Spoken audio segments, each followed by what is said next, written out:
എല്ലാവർക്കും സുഖമല്ലേ? ഞാനേ ഒരു കാര്യം പറയാൻ വേണ്ടി വന്നത് കേട്ടോ. എന്താണെന്നറിയോ, പബ്ലിക് പ്ലേസിൽ ബിഹേവ് ചെയ്യുമ്പോൾ നല്ലോണം ശ്രദ്ധിക്കാം. ഏത് രീതിയിലാണ് പണി വരിക എന്ന് പറയാൻ പറ്റില്ല. എനിക്കുണ്ടായ ഒരു അനുഭവം ഞാൻ പറയാം.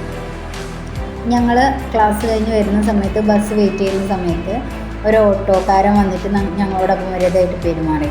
ആ ഓട്ടോയുടെ എല്ലാ ഡീറ്റെയിൽസും തപ്പിപ്പിടിച്ച് ഞാൻ ഇന്ന് മഞ്ചേരിയിൽ നിന്നായിരുന്നു അനുഭവം. മഞ്ചേരി സ്റ്റേഷനിൽ പോയിട്ട് അത് കംപ്ലയിൻറ്റ് ചെയ്യുകയുണ്ടായി. പിന്നെ അപ്പം പബ്ലിക് പ്ലേസിൽ പെൺകുട്ടികളോട് നല്ല, പെൺകുട്ടികളായാലും ആൺകുട്ടികളായാലും തുല്യരാണ്, രണ്ടാളും തുല്യരാണ്. അപ്പം എങ്ങനെ ബിഹേവ് ചെയ്യണം എന്നുള്ളത് വളരെ സൂക്ഷിക്കണം. ഏത് രീതിയിലാണ്, ഇപ്പം ഞാനാണ് പണി കൊടുത്തത്, അതുപോലെ നമുക്ക് ഇങ്ങോട്ടും പണി കിട്ടാൻ ചാൻസ് ഉണ്ട് നമ്മൾ ബിഹേവ് ചെയ്യുന്നത് ശരിയല്ലെങ്കിൽ. അപ്പം നമ്മൾ ബിഹേവ് ചെയ്യണത് ഏത് രീതിയിലാണ്, ആ രീതിയിലേ നമുക്ക് തിരിച്ച് ഇങ്ങോട്ടും കിട്ടുള്ളൂ. അപ്പോൾ എന്തൊരു കാര്യമായാലും നമ്മൾ കൊടുക്കുന്നത് തിരിച്ച് കിട്ടുള്ളൂ.